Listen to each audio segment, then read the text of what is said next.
My name is ASRV। आपका SSC trivia channel पे स्वागत करते हैं। आज मैं आपको स्टैटिस्टिकल इन्वेस्टिगेटर ग्रेड 2 इस पोस्ट के बारे में बताऊंगा जो ministry of home affairs government of India के अंडर आती है। तो आज मैं आपसे इसका पूरा job profile, complete job profile जो मैंने देखा है कि मतलब यूट्यूब पे इसके बारे में ज़्यादा उतने अच्छे से नहीं बताया गया है, तो मैं आज आपसे ये सारी चीज़ें शेयर करूँगा। तो ये स्टैटिस्टिकल इन्वेस्टिगेटर ग्रेड 2 ये एक group B non gazetted post है जो लेवल 6 4200 ग्रेड पे के अंदर आती है। अब जब पोस्ट के बारे में सेकंड चीज़ आती है कि उसकी सैलरी कितनी है, तो सबसे पहले मैं आपसे सैलरी ही बता देता हूँ इसकी। तो इसकी 4200 ग्रेड पे जो होता है उसका बेसिक होता है 35,400। फिर इसके ऊपर DA लगता है, HRA लगता है और बाकी TA लगता है। तो सारी चीज़ें करके इसकी मतलब सैलरी अभी इस टाइम तो DA 53% चल रहा है। अब फिर धीरे धीरे करके बढ़ेगा और बाकी अभी 8th पे कमीशन आ जाएगा तो फिर बाकी चेंजेस आएंगे। लेकिन हाँ, इस प्रेजेंट सिनेरियो के अकॉर्डिंग अगर आप इस पोस्ट पे हैं तो आपको X सिटी में इन हैंड आपके 63,000 आएंगे, और अगर आप Y सिटी में हैं, Z सिटी में तो 5,000 आप डिडक्ट कर लीजिए। मतलब Y सिटी में आपके 58,000 अराउंड और Z सिटी में 53,000 आपको मिलेंगे इस पोस्ट पे।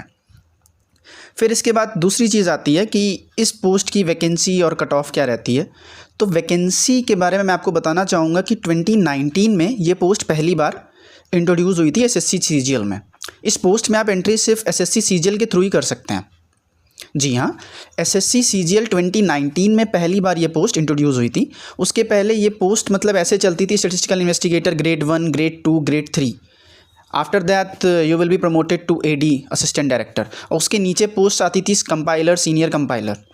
तो बाद में ये SI ग्रेड 2, ग्रेड 1 इन दोनों को मर्ज करके, ग्रेड 3 इनको मर्ज करके ग्रेड 2 और ग्रेड 1 कर दिया गया खाली। तो ग्रेड 2 की वैकेंसी जो है ये SSC CGL के थ्रू निकलती है। इसके बाद आप प्रमोट होकर ग्रेड 1 बनते हैं जो कि गेस्टेड पोस्ट है, और उसके बाद असिस्टेंट डायरेक्टर। मैं आपको प्रमोशनल हायरार्की जो इसकी है वो आपको आगे वीडियोज़ में शेयर करूँगा इसी वीडियो में। तब तक आप वैकेंसी के बारे में देखिए। इसकी वैकेंसी 2019 में आई थी, तो 2019 में लोग ज़्यादा अवेयर नहीं थे इसके बारे में। स्टैटिस्टिकल का एग्ज़ाम जो है ये लोगों को उतना पता नहीं था, तो लोगों ने इसके बारे में भरा होगा, तैयारी प्रिपरेशन की होगी। इसकी कट ऑफ इन्होंने रखी थी। मतलब इसकी कट ऑफ ये रहती है कि आपको स्टैटिस्टिकल का एग्ज़ाम रहता है जो आपका 200 नंबर का रहता है, तो आपको इसमें 30% मार्क्स मतलब लाने होते हैं इसको क्वालिफाई करने के लिए। क्वालिफाइंग इन नेचर होता है, बाकी बाद में कट ऑफ डिसाइड होती है। तो आपको मतलब 60 मार्क्स आपको स्कोर करना है स्टैट्स में। तो जब 2019 में वैकेंसी आई थी तो ज़्यादा लोग इसको मतलब उतना नहीं क्वालिफाई कर पाए थे, तो इसकी कुछ सीट्स मतलब हैं जो वैकेंट चली गई थी। फिर उसके बाद 2021 में इसकी बहुत सारी सीट्स आई।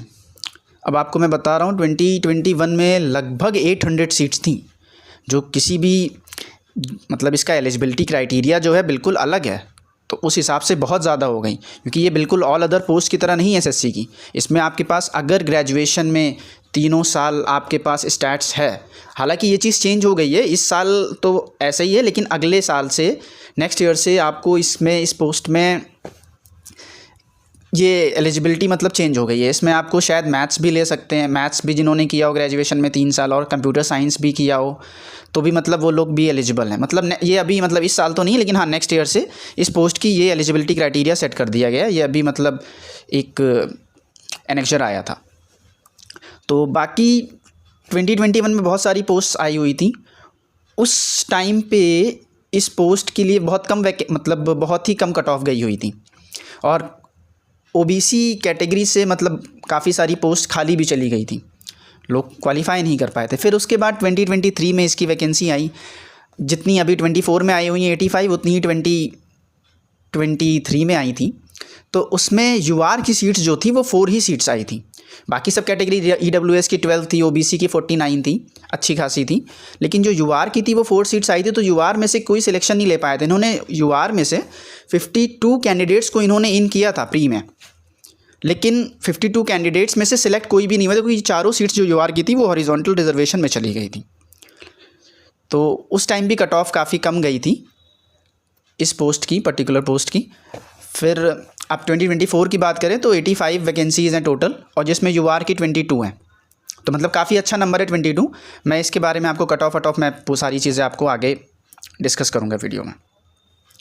इसका सिलेक्शन प्रोसेस क्या है, इसकी एलिजिबिलिटी क्या है, मैं आपको बता चुका हूँ। ये एसएससी सीजीएल के थ्रू ही आप इसको पोस्ट को ऑप्ट कर सकते हैं। और आपके पास statistics as a subject in all 3 years और 6 semesters, आपके पास मतलब स्टेटिस्टिक्स आपका एक भी सेमेस्टर या एक भी साल आपका छूटा नहीं होना चाहिए। आपका सभी साल में, सभी सेमेस्टर्स में आपके पास स्टेटिस्टिक्स होना चाहिए, तभी आप इस पोस्ट को ऑप्ट कर सकते हैं। मैंने आपको चीज़ें बता दी हैं कि अभी इसका क्राइटेरिया चेंज हो चुका है, नेक्स्ट ईयर से इसका एलिजिबिलिटी क्राइटेरिया चेंज हो जाएगा, आपको तब देखने को मिलेगा, लेकिन अभी फ़िलहाल तो ऐसा ही है। फिर इसके बाद इसके ऑफिसेस कहाँ पे हैं, ट्रांसफ़र कैसा है, वर्क प्रोफाइल कैसा है, तो आपको सारी चीज़ें मैं बहुत अच्छे से बताता हूँ। इसका जो ऑफिस रहते हैं वो हर स्टेट के कैपिटल सिटी में रहते हैं। जैसे कि यूपी का लखनऊ में रहेगा ऑफिस, मुंबई में रहेगा, महाराष्ट्र का ऑफिस जो मुंबई में रहेगा। इसी तरीके से जितनी भी सिटीज़ कैपिटल सिटीज़ हैं वहाँ पे इसका ऑफिस आपको देखने को मिलता है। और इस पर्टिकुलर डिपार्टमेंट जो है इसको हम लोग कहते हैं office of registrar general of India, जो दिल्ली में है इसका मेन हेडक्वार्टर। इस पोस्ट की अगर ट्रांसफ़र की बात करें तो ट्रांसफ़र जो है आपका, जैसे प्रमोशन होगा आपको, तब आपको इसका ट्रांसफ़र आपका हो जाएगा। और कुछ एक्सेप्शनल केसेस होते हैं, जैसे कि आपकी मैरिज हो गई, शादी हो गई, तो आपकी वाइफ स्टेट गवर्नमेंट में है, तो फिर आपको वाइफ को मतलब ये स्पाउस वाला एक मतलब स्पाउस वाला एक वो रहता है, उस पर आप मतलब ट्रांसफ़र का अप्लाई कर सकते हैं स्पाउस ग्राउंड पे, तो आपको ट्रांसफ़र मिल जाएगा। मतलब चांसेस रहते हैं, प्रोबेबिलिटी रहती है। और भी बहुत सारे केसेस होते हैं जिसमें मतलब आपको ट्रांसफ़र आप अप्लाई कर सकते हैं, फिर वो डिपेंड करता है ORGI पे आपको देता है कि नहीं देता है। जितना स्ट्रॉन्ग ग्राउंड होगा उतने ज़्यादा चांसेस रहेंगे आपके। अब बात करते हैं इसकी वर्क प्रोफाइल के बारे में। तो इसमें बहुत सारे सेक्शंस हैं इस डिपार्टमेंट में, जैसे एक SRS सेक्शन है, CRS सेक्शन है, मैप सेंसस, और बाकी DDU सेक्शन है, बहुत सारे सेंसस है, ट्रेनिंग सेक्शन है, और CAA है, ये सारी चीज़ें, NPR सेक्शन है। अब आपको इन सब चीज़ों के बारे में मतलब थोड़ा सा ये कॉन्फिडेंशियल सेक्शंस हैं तो इसके बारे में ज़्यादा नहीं बता पाऊँगा। लेकिन हाँ, ये जो SRS सेक्शन है इसमें आपको फील्ड वर्क जो होता है वो SRS सेक्शन में ही होता है। तो ये मतलब कि एक अच्छी सी अपॉर्चुनिटी रहती है, एक्सपोजर मिलता है आपको। आप जिस भी स्टेट में आप रहेंगे तो आपको पूरी स्टेट में आपको फील्ड वर्क पे भेजा जाएगा। तो आपको जब भेजा जाएगा तो आपको मतलब एक तरीके से अच्छा भी, एक तरीके से बुरा भी है। फील्ड पे मतलब विज़िट आपको करना रहेगा, जाना रहेगा, आपको डेटा कलेक्ट करके लाना रहेगा, तो प्रॉब्लम्स भी होती है, लेकिन हाँ आपको एक्सपोजर भी मिलेगा, नई नई जगह जाएंगे आप, नई नई चीज़ें एक्सपीरियंस करेंगे। और आपको इसमें गवर्नमेंट की तरफ से आपको अलाउंस मिलेंगे, सैलरी के अलावा आपको अलाउंस मिलेंगे इसमें, और जो कि बिल्कुल टैक्स फ्री होगा। अब ऐसे अलाउंस में क्या है, जैसे आपको खाने का पहले तो 800 था, लेकिन अभी ये 25% ये बढ़ गया है, इंक्रीमेंट हुआ है इसमें 25% का, तो खाने का 800 से 1000 हो चुका है। तो आपको रोज़ के 1000 रुपये आपको खाने के ही मिलेंगे खाली। फिर इसके अलावा आपको जहाँ पे रहेंगे लॉजिंग अलाउंस आपको मिलेगा 938 मतलब सेट है ये। अगर आपका इससे ज़्यादा हो, इससे कम हो तो कम ही मिलेगा, लेकिन अगर ज़्यादा हो 938 से तब भी आपको 938 ही मिलेगा। उसके अगर ऊपर जा रहा है तो आपको पे करना पड़ेगा, जो कि नॉर्मली नहीं जाता है, मिल जाता है इतने में। और फिर बाकी आपको लोकल जर्नी अलाउंस मिलेगा, ट्रैवलिंग अलाउंस मिलेगा, जो कि 225 पहले था, अब इस टाइम पे 281 हो चुका है। तो ये सारी चीज़ें रहती हैं। अब इसमें आपकी अच्छी खासी सेविंग भी हो सकती है, क्योंकि आप बाहर अगर रहेंगे, लॉजिंग अलाउंस आपको मिल रहा है, फूड का आपको, ऐसे आप रहते तो आपको फूड का अपने पास से ही जाता आपका, अब आपको गवर्नमेंट पे कर रही है फूड के लिए, और वो भी जो आपको पे कर रही है उसमें से 1000 रुपये का खाना तो वैसे भी कोई खा नहीं लेता एक दिन में, तो आपका वहाँ भी आपका सेव होगा। तो मतलब ये सारे फ़ायदे रहते हैं सारे सेक्शन में। लेकिन बाकी कुछ जहाँ पे फ़ायदे हैं वहाँ पे कुछ कॉन्स भी होते हैं, वो आगे डिस्कस करेंगे। प्रमोशनल हायरार्की, अब इसमें क्या रहता है, आपकी SI ग्रेड 2 पे आपकी ज्वाइनिंग होती है, फिर यहाँ से 5 साल लग जाते हैं, मिनिमम 5 साल रहते हैं। लेकिन अगर वैकेंसी उस टाइम पे नहीं है तब तो फिर आपका प्रमोशन थोड़ा सा लेट हो सकता है। तो लेकिन जब भी होगा आपका प्रमोशन तो इसके बाद आप SI ग्रेड 1 बनेंगे, जो कि 4600 गेट पे की गेजेटेड पोस्ट है। और इसके बाद आपका प्रमोशन होगा, फिर यहाँ से भी आपके 3 से 5 साल लगते हैं, असिस्टेंट डायरेक्टर आप बनेंगे। असिस्टेंट डायरेक्टर ये group A officer IS level की 5400 ग्रेड पे की पोस्ट है। ये UPSC का एग्ज़ाम स्टैट्स के थ्रू भी इसमें मतलब एंट्री होती है। और इसके बाद फिर deputy director 5 to 7 years around है, इसमें आपको डेप्यूटी डायरेक्टर बनेंगे, फिर जॉइंट डायरेक्टर बनेंगे, उसमें भी टाइम लग जाता है, और वैकेंसी के ऊपर बहुत सारा चीज़ें डिपेंड रहती हैं इसमें। मतलब प्रमोशन आपका यही है कि आपकी जैसे ही पहला प्रमोशन जो है 5 इयर्स अगर आपने ज्वाइन किया, उसके बाद से 5 इयर्स पे आपका प्रमोशन होना है, बस वैकेंसी उस टाइम पे रहे। फ़िलहाल तो वैकेंसी हैं, लेकिन अभी कैडर इतने सारे बच्चे मतलब आ गए हैं। अब जैसे 2021 से बहुत सारे लोगों का सिलेक्शन हुआ, तो बहुत सारे SI ग्रेड 2 हैं। तो अब प्रमोशनल हायरार्की आपको पता ही एक ट्रायंगल के तरीके से होती है, जितनी आप ऊपर जाएंगे उतनी ही कम लोग ऊपर कम रहेंगे। तो ये बहुत ज़्यादा डिपेंड करता है वैकेंसी पे। लेकिन हाँ, कैडर रिस्ट्रक्चर होगा तो इसमें भी आपको फ़ायदा देखने के लिए मिल सकता है। पावर, इस पोस्ट में आपको पर्टिकुलर मतलब कोई ऐसा तो नहीं है कि आपके पास कोई ख़ास पावर रहेगी। और ये जो SRS वाला फील्ड वर्क है आपका, जिस पे आपको फील्ड पे जाना रहता है, ये भी किसी एक्ट के अंदर आता नहीं है। तो एक्ट के अंदर नहीं आता तो आप डेटा देने के लिए किसी को कंपल्स नहीं कर सकते, आप मजबूर नहीं कर सकते कि आप डेटा दें। तो आप ग्रुप बी ऑफिसर होने के बाद, वो भी होम मिनिस्ट्री के अंदर, तब भी आपके पास मतलब कोई ख़ास ऐसी पावर नहीं रहती है। बस हाँ, एक चीज़ है, जब सेंसस पीरियड आता है तब आपको डिस्ट्रिक्ट कोऑर्डिनेटर के तौर पे भेजा जाता है पर्टिकुलर डिस्ट्रिक्ट में। जो भी आपको डिस्ट्रिक्ट अलॉट की जाएगी, आप जिस भी स्टेट में होंगे, तो वहाँ पे आपको डिस्ट्रिक्ट कोऑर्डिनेटर के तौर पे भेजा जाएगा, जहाँ पे आप नोडल ऑफिसर की तरह वर्क करेंगे। तो आपका SDM DM इन सब के साथ आपका उठना बैठना रहेगा, तहसीलदार के कॉन्टैक्ट में रहेंगे आप, और आपको इन सब से मतलब पूरा डिस्ट्रिक्ट कोऑर्डिनेट करना है, सारी चीज़ें आपको हैंडल करनी है। तो उस टाइम पे आपको पावर का एहसास होगा। यही ऐसा एक टाइम रहता है इस पोस्ट में जब आपको पता चलेगा कि आप भी पावरफुल हैं। अब इस जॉब के बारे में प्रॉस क्या है, कॉन्स क्या हैं। देखिए, हर जगह जहाँ पे भी अच्छाई होती है वहाँ बुराई भी होती है। तो इसके प्रॉस के बारे में अगर मैं आपसे कहूँ तो बहुत सारी चीज़ें अच्छी हैं। एक तो 4200 ग्रेड पे की पोस्ट है, और SSC CGL के थ्रू इस पोस्ट को पाना, क्योंकि 4200 ग्रेड पे की पोस्ट और एक स्पेशल एलिजिबिलिटी से है ये पोस्ट। आपको स्टैट्स अच्छे से पढ़नी है। कुछ मतलब आपको मैं ऐसे बताता हूँ कि जिनकी कट ऑफ 2400 ग्रेड पे भी मतलब नहीं हो पा रहा है उनका सिलेक्शन, उनके अगर स्टैट्स में ठीक ठाक मार्क्स हैं तो वो 2400 ग्रेड पे से भी ऊपर 4200 ग्रेड पे की पोस्ट वो ऑप्ट कर सकते हैं। और इसमें मतलब इस पोस्ट में ऐसा भी रहता है, आपका जो एलोकेशन रहता है वो रैंडम रहता है। तो ये इसका एक कॉन्स है, क्योंकि आपकी रैंक बहुत अच्छी है तो आप सोचेंगे कि आपको घर के पास मिले, लेकिन ऐसा नहीं होता है। ये इसमें लास्ट ईयर जिसकी रैंक 3rd थी उनको भी बिहार UP से उठा के उनको भी मुंबई भेज दिया गया था, और जिनकी रैंक नीचे की थी उनको UP बिहार से चंडीगढ़ भेज दिया गया था, दिल्ली से चंडीगढ़ भेज दिया गया था, इस तरीके से MP भेज दिया गया था। इस तरीके से मतलब रहता है इसमें, मतलब कोई भी आपका फिक्स नहीं है कि आपकी रैंक के ऊपर डिपेंड कर रहा है। अगर आपकी रैंक अच्छी है तो भी आपको ख़राब जगह मिल सकती है, रैंक ख़राब है तो भी आपको दूर पास की जगह अच्छा मिल सकता है। तो ये सारी चीज़ें इसमें रहती है, ये इसके कॉन्स में आता है।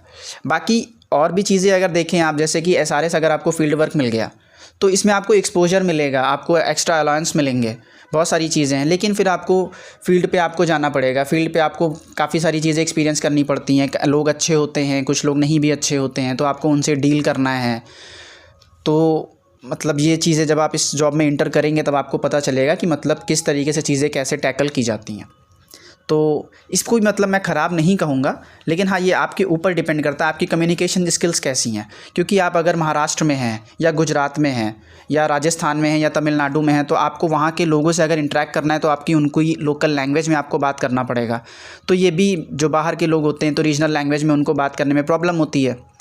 तो ये सारी चीज़ें हैं, लेकिन तब भी आपको मतलब थोड़ा सा टैकल करना पड़ेगा। आपके साथ एक असिस्टेंट रहता है आपको असिस्ट करने के, एक PTE इसको हम लोग कहते हैं। ये हमारे मतलब पार्ट टाइम इनोमिनेटर्स होते हैं। तो ये आपको फील्ड वर्क पे असिस्ट करने के लिए जाते हैं। ये आपके आंगनवाड़ी वर्कर्स भी होते हैं, और BMC या म्यूनसिपल कॉरपोरेशन के जो लोग होते हैं वो भी आपके इसमें रहते हैं, नगर पालिका के। और जो स्कूल्स रहते हैं आपके, उसमें आपके हेड मास्टर्स और ये सब जो टीचर्स रहते हैं, ये भी आपको मतलब असिस्ट करने के लिए, आपको हर पर्टिकुलर यूनिट के लिए आपको हर असिस्टेंट आपको PTE मिलता है। तो उनसे आपकी काफ़ी हेल्प हो जाती है। तो ये, और आपको बाकी सेक्शंस जो हैं, मैप सेक्शंस हैं और DDO सेक्शन है, सेंसस सेक्शन है, इन सब में आपको ऑफिशियल वर्क रहता है। तो आपकी इसमें डेस्क जॉब रहेगी 9:30 to 6। तो ये आपका मतलब बाकी नॉर्मल पोस्ट की तरह ही है। इसमें मतलब कोई वैसी कोई ख़ास प्रॉब्लम रही है, कोई ख़ास वैसा वर्क प्रेशर नहीं है। बस हाँ, सेंसस के टाइम पे वर्कलोड बढ़ जाता है, बाकी इसका नॉर्मली वर्क प्रेशर रहता है। तो मतलब ये ओवरऑल अगर देखा जाए तो ये पोस्ट एक तरीके से बहुत अच्छी है 4200 ग्रेड पे। और अभी बात चल रही है कि 4200 ग्रेड पे है तो इसको 4600 कर दिया जाए, क्योंकि ये ग्रुप बी में आती है। और जो ग्रेड 1 है उसको 4800 कर दिया जाए, क्योंकि ये गेस्टेड पोस्ट है। तो आपने कभी नहीं सुना होगा कि कोई भी गेस्टेड पोस्ट 4600 ग्रेड पे है, लेकिन ये वाली पोस्ट है जैसा SI ग्रेड 1। तो बात अभी चल रही है, लेकिन हाँ मतलब अभी तो कोई ऐसा सुनने में आया नहीं है, कोई सर्कुलर निकला नहीं है। तो मतलब अभी तो 4200 ग्रेड पे, लेकिन हाँ फ्यूचर में इसके चांसेस है कि ये वाली पोस्ट 4600 ग्रेड पे हो जाए। बाकी अब एक्सपेक्टेड कट ऑफ 2024 के लिए क्या रह सकती है। अब मैं कोई कट ऑफ प्रिडिक्ट करने वाला तो हूँ नहीं। वैसे RBE वाले सर ने भी मतलब कह दिया इसकी कट ऑफ प्रिडिक्ट करना मतलब सर्टेन नहीं है, लेकिन फिर भी मैं आपको एक आइडिया दे सकता हूँ कि इसकी कट ऑफ जो भी है, जितनी भी है, मैं आपको बता रहा हूँ 400 से नीचे ही जाएगी इसकी कट ऑफ।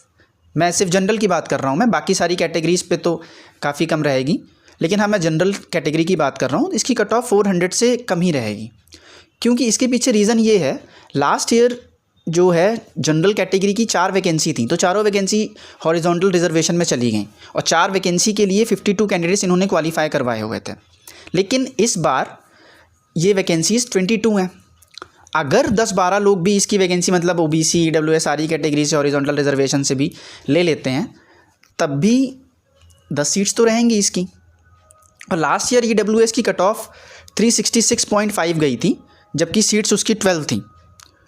तो हम मान सकते हैं कि जनरल में भी मतलब अब की बार EWS की सीट जैसा ही है, लेकिन हाँ अब की बार लोगों ने स्टैट्स अच्छे से पढ़ी है, जो कि एवरेज स्कोर RBE वाले सर ने उन्होंने बताया है कि 100+ एवरेज स्कोर जा रहा है स्टैट्स का, जो कि पिछले सालों में नहीं रहता था, क्योंकि अब की बार वैकेंसीज़ आई हैं, JSO की बहुत अच्छी वैकेंसीज़ आई हैं, इसलिए लोगों ने स्टैट्स अच्छे से पढ़ी है, प्रिपेयर करके गए हैं अच्छे से लोग।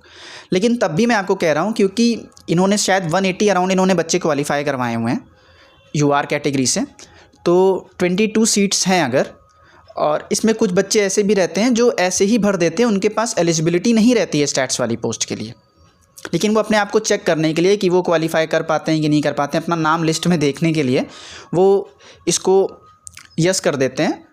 तो वैसे भी काफ़ी बच्चे रहते हैं, और इस तरीके के बच्चे भी रहेंगे जिनके पास डिग्री प्रॉपर नहीं रहती, क्योंकि लोगों को बहुत कन्फ्यूजन रहता है पहले। तो वो लोग लास्ट के टाइम पे पोस्ट में इसको प्रेफरेंस में भरते नहीं हैं ऊपर, क्योंकि उनको पता है कि अगर उनको क्या पता 2400 ग्रेड पे की पोस्ट उनको मिल जाए, अगर इसमें अगर इनकी प्रॉब्लम निकल आई बाद में तो इसमें ज्वाइनिंग नहीं देते हैं, ये फंस जाता है पूरा मामला आगे जाके। अगर आपके पास डिग्री पर्टिकुलर नहीं है इस पोस्ट की, आपके पास स्टैट्स एज अ सब्जेक्ट आपके पास 3 ईयर्स और 6 सेमेस्टर्स आपके पास रहना ही चाहिए। तो अगर ऐसा नहीं होता है तो आपको ज्वाइनिंग नहीं दी जाएगी, आपको कंसिडर नहीं किया जाएगा इस पोस्ट के लिए। तो इस डर से भी लोग मतलब ऑप्ट आउट कर जाते हैं, नहीं भरते हैं। तो मेरा मानना ये है कि SI की एलिजिबिलिटी क्राइटेरिया के हिसाब से JSO की जितनी भी कट ऑफ जाएगी उससे 10-15 नंबर कम ही रहेगी UR के लिए। बाकी यही सारे फैक्टर्स हैं जो मैंने आपसे अभी डिस्कस किए हैं, बाकी तो आगे आने वाला टाइम बताएगा क्या होगा। मैं कोई कट ऑफ प्रेडिक्टर नहीं हूँ, लेकिन हाँ जितना मेरा अंदाज़ा है लास्ट ईयर का ट्रेंड जैसे मैंने देखा है, क्योंकि 2021 से कंपेयर करना तो अलग ही हो गया, वो तो एब्सर्ड है, क्योंकि 2021 में बहुत सारी सीट्स थी, काफ़ी सीट्स खाली भी गई हुई हैं, तो वहाँ उस टाइम की बात अलग थी, उस टाइम वैकेंसी बहुत थी। लेकिन हाँ इधर जो लास्ट ईयर गई है वैकेंसी और इस ईयर की है ये अप्रॉक्सीमेट इक्वली है। और जनरल की वैकेंसी लास्ट ईयर 4 थी, इस साल 22 है। EWS की लास्ट ईयर 12 थी। तो अगर कंपेयर करना है तो लास्ट ईयर EWS और इस साल की जनरल वैकेंसी से अगर कंपेयर करें तो लगभग उसी के आसपास कट ऑफ रहनी चाहिए थी। लेकिन हाँ पेपर के लेवल पे और बच्चों ने स्टैट्स में अच्छा स्कोर किया हुआ है, उसके हिसाब से थोड़ी तो कट ऑफ बढ़ेगी ही बढ़ेगी। बाकी देखते हैं आने वाले टाइम में क्या होगा। Thank you so much for watching this video. आपको और भी कोई अगर क्वेरीज़ है तो आप कमेंट में पूछ सकते हैं, और आपको किस पोस्ट की जॉब प्रोफाइल के बारे में जानना है तो आप कमेंट करिए, मैं उस पर बनाने की कोशिश करूँगा। Thank you guys.